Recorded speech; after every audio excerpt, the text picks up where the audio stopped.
1854. London, Soho, Broad Street. A child fills his cup with water from a water pump and drinks it. But he is unaware of the danger. The water he drank was dirty and poisonous. In 1854, a sewage crisis in London's Soho neighborhood claimed many lives in just 10 days. There were no guns. There was no earthquake. There was no war. There was only a water pump.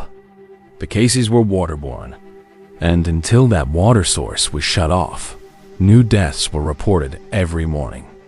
The pump's handle was removed. The bad news stopped. Today, we live in modern cities. Clean water comes in. Dirty water goes out. The two never mix. We've taken this system for granted to such an extent that we no longer even think about its existence.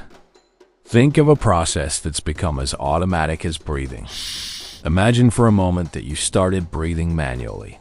How much harder would it become to breathe automatically afterward, right? That's what taking things for granted is all about. When the collapse happens, the power goes out. When the power goes out, the pumps stop. When the pumps stop, the sewage system becomes inoperable within 72 hours. And from that moment on, welcome back to 1854 London. The difference is this.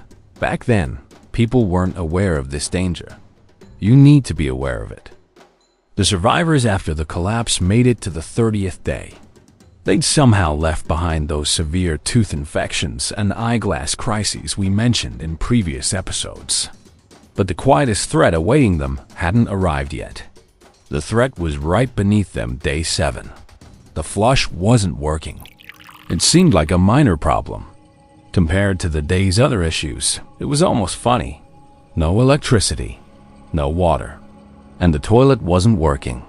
The man wrote this at the very bottom of the list. But the things at the bottom of the list sometimes end up at the top, and that always comes as a surprise. A 4-person household, an average of 8 toilet uses per day. Day 1, manageable. Day 2, annoying. Day 3, a problem. Day 5, a crisis. The group started going outside into the yard. The ground seemed like a practical solution for now, but it wasn't. Let me show you something they didn't see at the time. There was a water tank in the basement of this house. The tank was fed by an old well tapping into the underground aquifer, 12 meters away from the garden. 12 meters. The safe limit is 30 meters. With every rain, every time they watered, the waste mixed with the soil, seeped down, and moved horizontally. The time it takes to reach the well varies depending on weather conditions and soil type. Sometimes 3 days, sometimes 10 days, but it always gets there. On the 14th day, one of the survivors had vomited. Nausea, stress, they said, but they never considered the water. When the sewage system collapses, 3 threats come into play, all at the same time and all invisible. Cholera, Vibrio cholerae, a waterborne bacterium. For centuries, people have battled this microbe. It is even being used as a weapon. Symptoms appear within 6 hours to 5 days after infection. Severe diarrhea, vomiting, and dehydration. If left untreated, it carries a 40 to 60% risk of death. If you don't know the simple solution, cholera can be costly. Typhoid, Salmonella typhi, also waterborne. During World War I, while every 5th soldier on the front lines was killed by a bullet, 3 were killed by typhoid. The armies knew this fact, not to find a solution, but to accept it. Typhoid is slower and more insidious. It has an incubation period of 1 to 3 weeks. It presents with high fever, headache, and abdominal pain. Left untreated, it carries a 10 to 20% risk of death. Without treatment, this rate doubles. Dysentery, Shigella, E. coli/amoeba. It isn't as fast as cholera or typhus, but it is the most insidious, because it erodes the body from within. Persistent diarrhea sets in, nutrient absorption stops, and the immune system collapses. At that point, even other minor risks, a mild tooth infection, a cold, or a small insect bite can lead to severe consequences. You can't protect yourself from these with the tactical vest you're wearing or the equipment you have, because your enemies are beyond the range of that equipment. These three threats stem from the same source: contaminated water. And that contaminated water had come within 12 meters of the well belonging to the group that had survived the collapse. The 18th day. James, one of the group members, had gone to the bathroom 5 times that morning. Stomach pain, nausea, no fever yet. The group again blamed stress, again blamed bad food. The water looked normal. It didn't smell, and its color hadn't changed. That was the biggest mistake, because contaminated water often looks completely clean. Bacteria are invisible to the naked eye.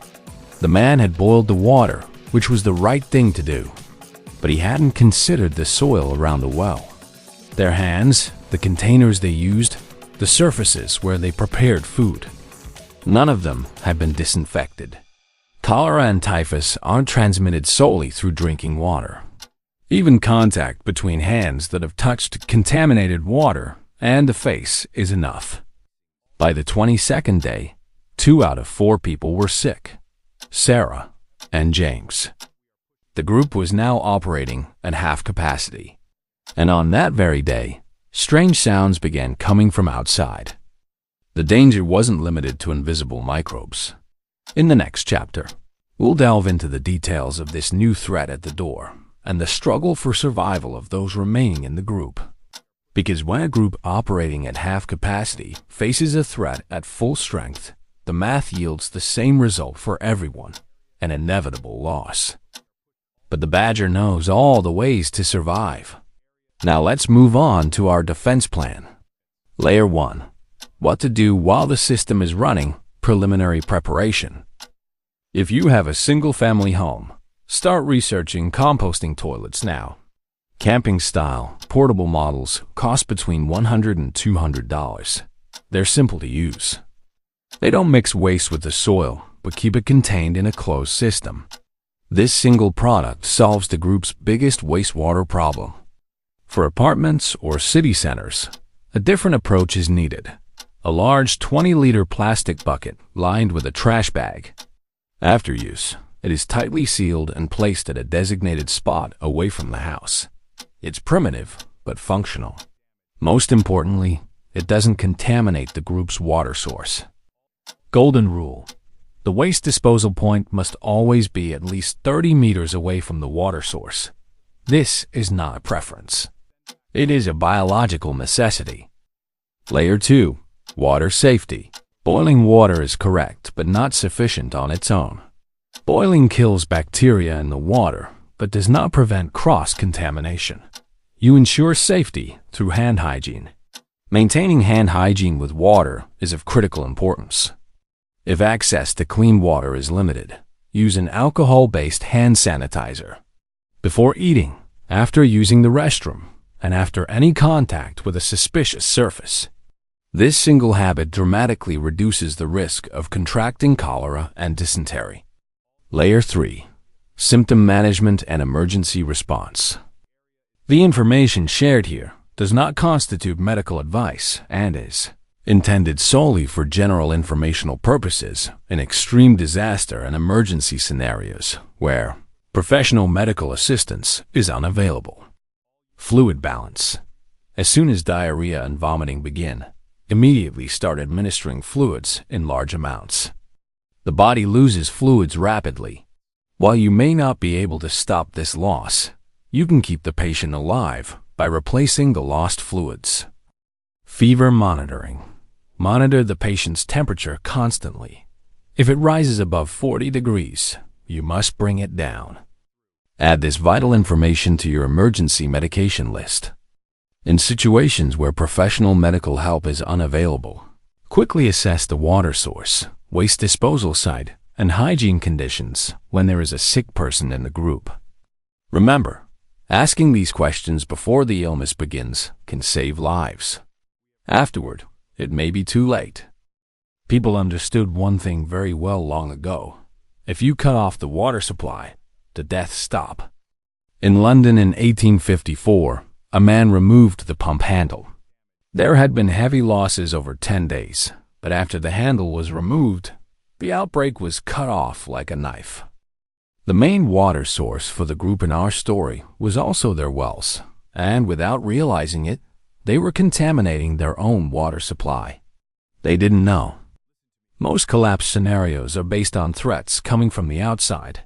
Armed people, rivals running out of resources, organized gangs. But this group's greatest threat came from within. From their own ranks, from their own backyards. Now you know about one of these, and you're prepared. How many meters away from the water source at the house where you're sitting right now is the closest place you could dispose of waste in an emergency? Take a guess. Do the math. Have you ever thought about this before? Let me know in the comments. I read them all. If this content has changed your perspective on disaster preparedness, don't forget to like the video and subscribe to the channel. Everyone is scrambling to buy generators. But no one is talking about how the noise and energy from that generator mark you as a target from 3 kilometers away. If you have resources, you're visible. If you're visible, you're a target.